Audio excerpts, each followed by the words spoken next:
Bismillahirrahmanirrahim.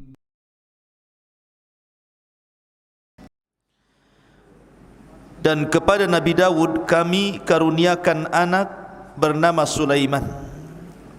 Dia adalah sebaik-baik hamba, sungguh dia sangat taat kepada Allah Azza wa Jalla.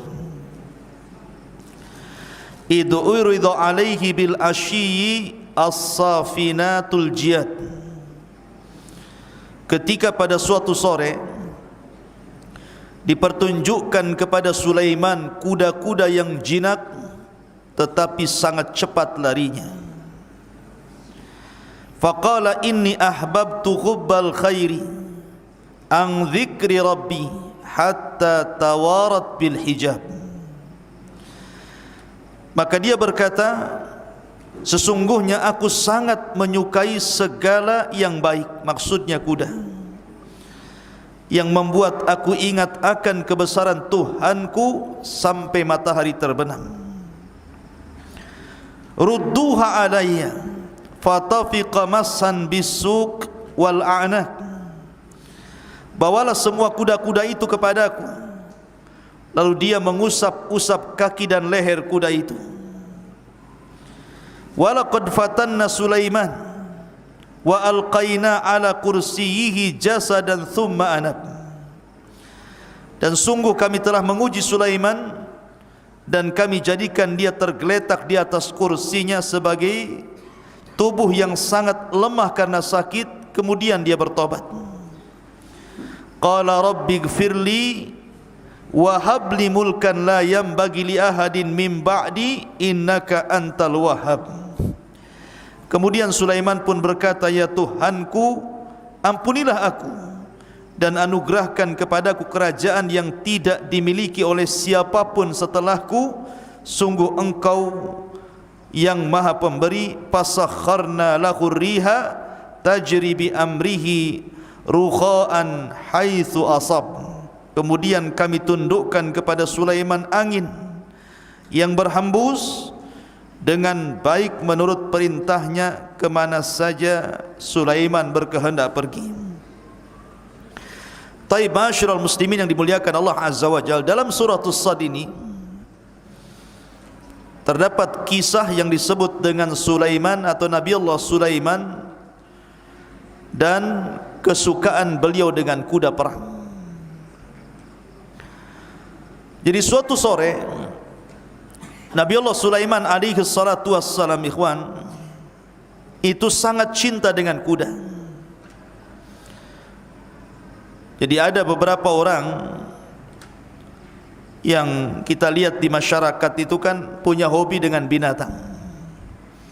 Ada hobi dengan kucing, ada hobi dengan burung, ada hobi dengan ikan gitu ya. Macam-macam hobi manusia dengan binatang. Lah Sulaiman ini punya hobi dengan kuda.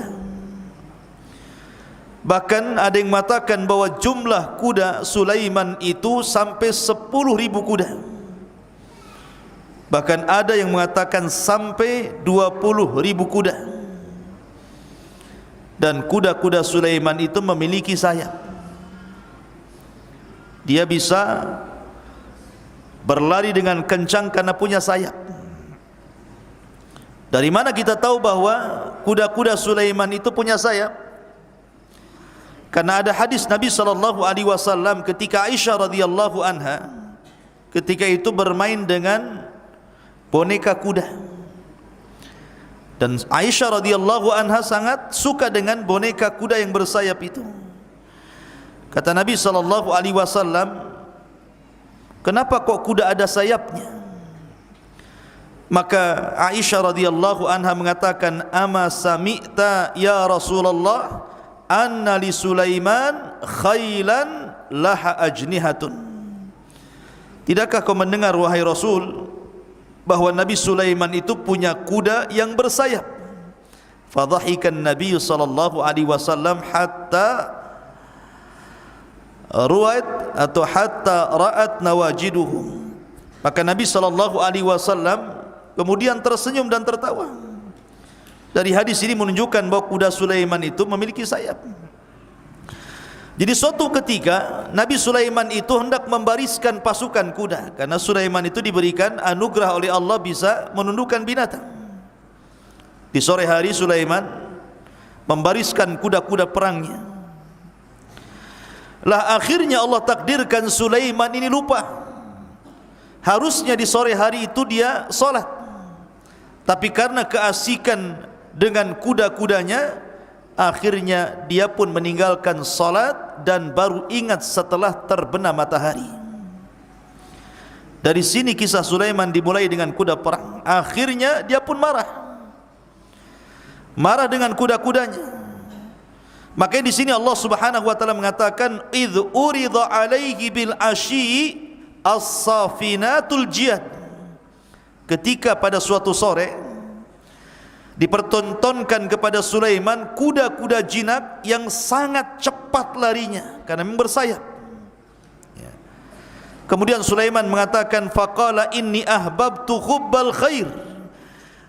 Sesungguhnya aku menyukai segala yang baik. Maksudnya dari kuda, karena memang Sulaiman itu hobi dengan kuda. Tapi ketika kuda-kuda itu melalaikan Sulaiman dari salat, apa yang terjadi? Rudduha alayya fatafiqa mashan bisuki wal a'nah. Maka setelah dia salat di luar waktunya, dia pun marah sama kuda-kuda itu. Dia katakan kepada para pengawalnya, datangkan kuda-kuda itu. Di sini terjemahannya, maka Sulaiman pun kemudian menyembelih kuda-kuda itu. Namun sebelum disembelih, maka kuda-kuda itu diusap leher dan kakinya oleh Sulaiman karena menghormati ataupun karena kecintaan kepada kuda, baru kemudian disembelih semuanya. Dan ada yang mengatakan karena marahnya Sulaiman, dia ambil pedang, kemudian ditebasnya seluruh kaki kuda dan ditebasnya lehernya. Kenapa? Karena dilalaikan dari solat sehingga dia marah kepada kudanya. Semua disembelih kudanya. 10.000, ada yang mengatakan 20.000 kuda itu semua disembelih oleh Sulaiman alaihi salatu wassalam. Dari sini ma'asyiral muslimin yang dimuliakan Allah Azza wa Jalla, ada sebuah kaidah, man taraka lillahi, man taraka syai'an lillahi awadallahu khairan minhu. Barang siapa yang meninggalkan sesuatu karena Allah, maka Allah akan ganti sesuatu itu dengan sesuatu yang lain yang jauh lebih baik daripada yang ditinggalkannya. Ketika Nabi Allah Sulaiman alaihi salatu wassalam cinta dengan kuda, dan kudanya sangat cepat dalam perang, kemudian dengan kuda itu terlalaikan dari solat, akhirnya semua disembelih oleh Sulaiman. Maka sebagai gantinya Allah Subhanahu wa taala berikan kepada Sulaiman dengan menundukkan awan. Maka dari sini Allah mengatakan fasakharna lahu riha tajri bi amrihi rukha'an haitsu asab. Kemudian kami tundukkan kepada Sulaiman angin yang berhembus dengan baik menurut perintah Allah. Kemana saja Sulaiman hendak pergi, maka angin itu akan membawa Sulaiman. Allah ganti yang lebih baik lagi. Lihat, lebih cepat mana orang menunggang angin dengan menunggang kuda? Tentu lebih cepat menunggang angin. Angin sebentar saja gitu ya. Dan angin tidak perlu kasih makan. Kalau kuda kasih makan dulu, kadang kelelahan, keletihan gitu ya. Kalau angin mana ada? Ada orang kasih makan angin gitu ya? Enggak ada. Ya. Artinya angin lebih mudah lagi, lebih cepat lagi larinya. Makanya ada satu kisah ketika Nabiullah Sulaiman sedang berbincang-bincang dengan perdana menterinya. Tiba-tiba pintu rumahnya diketuk, pintu istana itu diketuk. Pas dibuka oleh Nabiullah Sulaiman, rupanya ada orang yang sangat menyeramkan, menakutkan, dan memandang perdana menterinya. Perdana menteri pun ketakutan, ini orang sudah seram, pandangannya melotot kepada saya. Ada apa dengan dia, dengan saya, katanya. Setelah pergi orang yang menyeramkan itu, perdana menterinya bicara sama Sulaiman, tadi itu siapa orang itu? Sudah menakutkan, melotot pula sama saya, katanya. Kata Sulaiman, dia adalah malakul maut, katanya. Dia adalah malaikat maut yang hendak mencabut nyawa seseorang yang Allah tugaskan. Ketakutan Perdana Menteri ini. Maka dia mengatakan, ya Nabi Allah, bukankah Allah telah tundukkan angin kepadamu? Bawa aku, terserah kau membawaku, supaya aku tidak jadi sasaran malakul maut itu, katanya. Akhirnya Sulaiman pun terbang dengan angin dengan Perdana Menterinya. Dibawa ke mana? Dibawa ke Urdun. Ada yang mengatakan ke India. Ya. Ketika sampai saja di negeri itu, rupanya orang yang ditakuti sudah nunggu di situ. Dia menghindar dari kematian, jatuh kepada kematian. Al-hadaru la yamna'ul qadaru namanya. Menghindar itu tidak menghalangi takdir. Orang ini menghindar kematian, tapi takdir kematian sudah sampai kepada dia. Tapi lihat bagaimana Sulaiman membawa angin, orang ini dengan angin sampai akhirnya dicabut nyawanya. Di sini Allah mengatakan, ainama takunu yudrikumul mautu walau kuntum fi burujim musayyadah. Dimanapun kalian berada, niscaya kematian itu akan mengejar kalian walaupun di balik benteng yang sangat kokoh. Tapi lihat bagaimana Sulaiman alaihi salatu wasallam ditundukkan angin sebagai ganti dari kuda-kudanya.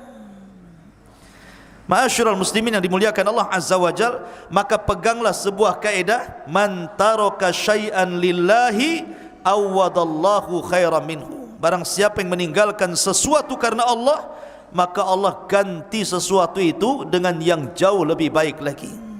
Saya contohkan satu kisah sebagai akhir dari kajian ini. Dahulu ada anak muda di Mekah. Anak muda di Mekah, seorang talabul ilmi kayak antum gini. Dia ingin mencari pekerjaan. Sudah ke sana kemari mencari pekerjaan, tidak kunjung mendapatkan pekerjaan itu. Akhirnya anak muda ini menyengaja diri untuk datang ke haram. Rupanya di tengah jalan dia mendapatkan satu kresek gitu ya. Isinya perhiasan yang sangat mahal. Dalam kresek itu ada perhiasannya. Dalam hatinya dia mengatakan, aku kan pengangguran, lumayan juga ini. Perhiasan dalam kresek ini kalau dijual mahal juga nih. Tetapi dia urungkan niatnya. Enggak benar ini kan punya orang. Rupanya selang beberapa saat, dia pun pergi. Di saat yang sama datang seorang kakek, kemudian naik ke atas tempat yang tinggi mengumumkan siapa yang menemukan kresekku, katanya. Maka aku akan berikan hadiah ini dan itu. Rupanya kemudian diberitahu bahwa ada anak muda yang menemukan kreseknya yang isinya perhiasan kalung yang indah itu. Dicari anak muda itu sampai ke rumahnya. Tapi kan anak muda itu tidak langsung memberikan.